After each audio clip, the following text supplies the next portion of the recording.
कपड़े धोने वाली बहू। शादी के पहले से ही विभा को कपड़े धोने का बड़ा शौक था। कभी नल के नीचे तो कभी तालाब के पास। अरे मेरी नीली वाली लुंगी नहीं दिख रही है। विभा की अम्मा, कहाँ रखी है लुंगी? अरे वो तो विभा ने परसों ही धोकर रखी थी आपकी अलमारी में, देखो वहीं होगी। वो ना मैंने आज धो दी, मुझे लगा कि गंदी हो गई होगी। अरे कैसे गंदी हो गई थी? उसे तो मैंने पहना भी नहीं। हे भगवान, इस लड़की के कपड़े धोने की आदत से परेशान हो गया हूँ मैं। जितना तो घर में राशन नहीं आता, उससे कहीं ज्यादा डिटर्जेंट पाउडर का खर्चा है। इसकी शादी करवा दो, शादी। जाए अपने घर में ही करे काम, फिर चाहे घर के कपड़े धोने हो या पूरे गांव के। हाँ ठीक बोल रही हो, देखता हूँ मैं कोई लड़का। वो दिन भी आ जाता है जब विभा को देखने लड़के वाले आ जाते हैं। लड़की मुझे अच्छी लगी। होने वाली सास कहती है, बेटी अगर कुछ पूछना है तो पूछ लो। वैसे तो हमारी लड़की बहुत ही शर्मीली है, जो बोल दो वो मान लेती है, इसे क्या पूछना होगा। अरे कैसी बात कर रही हो माँ, मुझे इन लोगों के घर रहना है, सवाल तो कई है। हाँ हाँ बेटा, पूछ लो ना, क्या पूछना है। आप लोगों के घर कपड़े कौन धोता है? सास का मुंह बन जाता है। देखो, अगर तुम ये कहना चाहती हो कि तुम्हें कपड़े धोने नहीं आते तो सुन लो, कपड़े मैं ही धोती हूँ, लेकिन तुम्हारे आ जाने के बाद मैं रुमाल तक नहीं धोऊंगी। अरे चुप रहना भाग्यवान, बहू बेचारी घर आई नहीं, उसे डराना शुरू कर दिया। वो क्या है ना बिटिया, अभी तक तो ये कल्लू की माँ ही धोती थी, लेकिन अब तुम्हारे पापा तो दहेज में वॉशिंग मशीन देंगे ही।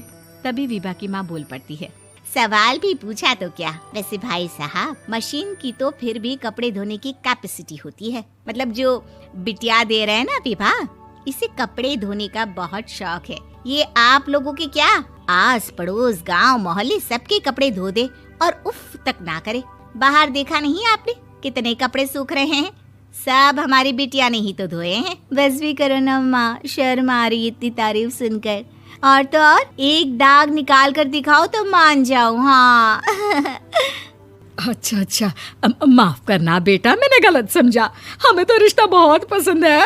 और ऐसे जुड़ जाता है रिश्ता कपड़े धोने का शौक रखने वाली विभा का। उसकी शादी हो जाती है कोयला फैक्ट्री में काम करने वाले कल्लू के साथ। शादी के बाद अचानक विभा चिल्लाती हुई सास के पास आती है। सासू माँ, अरे सासू माँ कहाँ है आप? ये तो धोखा है, धोखा दिया आप लोगों ने मुझे। इसे ससुर के चक्कर के बारे में पता चल गया। अरे तो उसमें तुझे क्यों धोखा मिला है? अरे नल में पानी नहीं आता, कपड़े कैसे कब धुलेंगे? अच्छा, तू पानी नहीं आ रहा उसकी बात कर रही है। तो आपने क्या सोचा? कुछ नहीं। अच्छा, तेरी माँ ने कहा था कि कपड़े धोने का शौक है तुझे, याद आया मुझे। शौक बोलकर कपड़े धोने वाले मेरे जुनून को कम ना आके सासू माँ, कपड़ा धोना मेरा गुरूर है। तभी पति भी वहाँ आ जाता है। अभी मैंने इसे सनी देओल की फिल्म दिखाई है, उसी के डायलॉग मार रही है माँ। अच्छा सुन, साफ साफ बता रही हूँ, पानी सुबह 4 से 6 और शाम को 10 से 12 आता है, समझी? विभा टाइमिंग सुनकर हैरान हो जाती है। ये क्या भूतों का मोहल्ला है? सुबह 4 बजे उठकर कौन कपड़े धोता है? 4 बजे टंकी में पानी जाता है, फिर सारा दिन धोना ना, किसने मना किया? अरे कैसी बात कर रही हैं? 200 लीटर की टंकी में कितने कपड़े धो लूंगी मैं? सुबह ही उठ जाऊंगी मैं। अब क्या था, विभा सुबह 4 से लेकर रात के 12 बजे तक कपड़े ही धोती रहती। एक रोज सास पड़ोस से निकलकर कहीं जा रही होती है कि साथ वाली कहती है, हाँ कल्लू की माँ, जरा ये बताओ कि 2 साड़ी है, 2 ब्लाउज और एक पेटीकोट और एक नाड़े वाला लंबा कच्छा। हाँ तो? अरे तो क्या, कितना लोगी धुलाई ये बताओ। धोबन दिख रहे हैं हम क्या? हमारे पति सरकारी नौकरी से अभी रिटायर हुए हैं और बेटा सुपरवाइजर है कोयला फैक्ट्री में। धोबन समझ रखा है हमें?